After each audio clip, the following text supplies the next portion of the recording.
வணக்கம். நான் தாமரை மனோ இல்லம். இன்றைக்கி நம்ம மிக்சர் செய்கிறோம். அது எப்படி செய்கிறோன்னு பார்க்கலாம் வாங்க.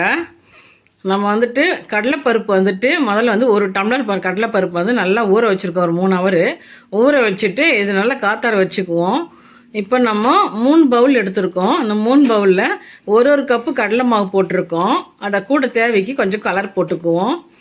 கொஞ்சோண்டு உப்பு போட்டுக்கலாம். அதுக்கு தேவையான உப்பு போட்டுட்டு நம்ம காரா பூந்திக்கு மட்டும் கொஞ்சமாக ஆப்ப மாவு போட்டுக்கலாம்.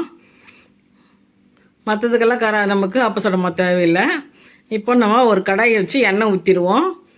இப்போ இது காரா சேவுக்கும் மிச்சருக்கும் வரைக்கும் கொஞ்சமாக கொஞ்சம் எண்ணெய் அரிசி மாவு பச்சரிசி மாவு போட்டுக்கலாம். நல்லா கலந்து கொடுத்துக்குவோம். எல்லாத்தையும் நல்லா கலந்து கொடுத்து வச்சுடுவோம். இப்போ அதில் தண்ணி ஊற்றி எதுக்கு கரெக்டாக பதம் பார்த்து பிசையணுமோ அது மாதிரி பிசைஞ்சுக்குவோம்.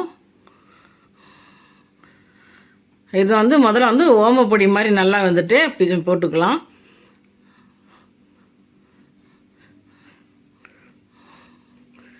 மிக்சர்னால் முதல்ல தேவை நமக்கு ஓமப்பொடி தான். அது போட்டு நல்லா செவந்து வந்ததுக்கப்புறம் எடுத்துடுவோம்.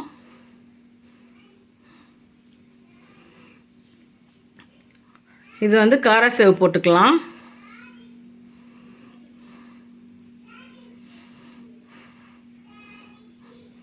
நல்லா மொறுமொறுன்னு இருக்கும். அது சாப்பிட்றதுக்கு நல்லா நம்ம வீட்டிலே செய்யும்போது ரொம்ப டேஸ்ட்டாகவும் இருக்கும். ஏன்னா பியூர் கடலை மாவு நம்மளே கடலை மாவு அரைச்சி செய்கிறதுனால ரொம்ப டேஸ்ட்டாக நல்லாயிருக்கும். இப்போ காரா பூந்தி போட்டுக்கலாம்.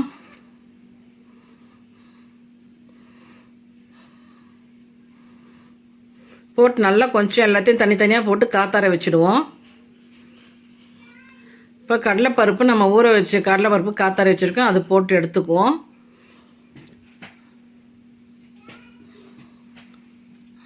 கடலைப்பருப்பு நல்லா மொறுமொறுன்னு வரணும். அதுவும் போட்டு அதையும் கொஞ்சம் காத்தார வச்சுட்டு வேர்க்கடலை போட்டுக்கலாம். வேர்க்கடலை நல்லா கொஞ்சம் நேரம் போட்டால் இது ஏன்னா நம்ம காஞ்ச வேர்க்கடலைன்றதால கொஞ்சம் நேரம் போட்டாலே போதும். இப்போ இது பூண்டு நல்லா 2 பூண்டு எடுத்து தட்டிட்டு அதே எண்ணெயிலே போட்டுக்குவோம். கூட கருவேப்பிலை போட்டுக்கலாம். போட்டு நல்லா பொரிஞ்சதுக்கப்புறமா எல்லாத்தையும் ஒன்றா போடுவோம்.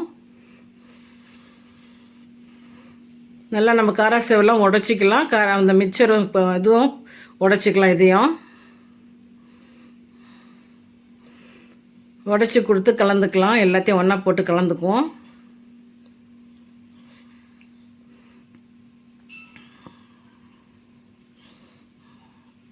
இப்போ இதுக்கு தேவையான அளவுக்கு காரம் போட்டுக்குவோம். காரம் போட்டு உப்பு போட்டுட்டு பெருங்காயத்தூள் போட்டுக்குவோம். போட்டு நல்லா கலந்து கொடுத்துக்குவோம்.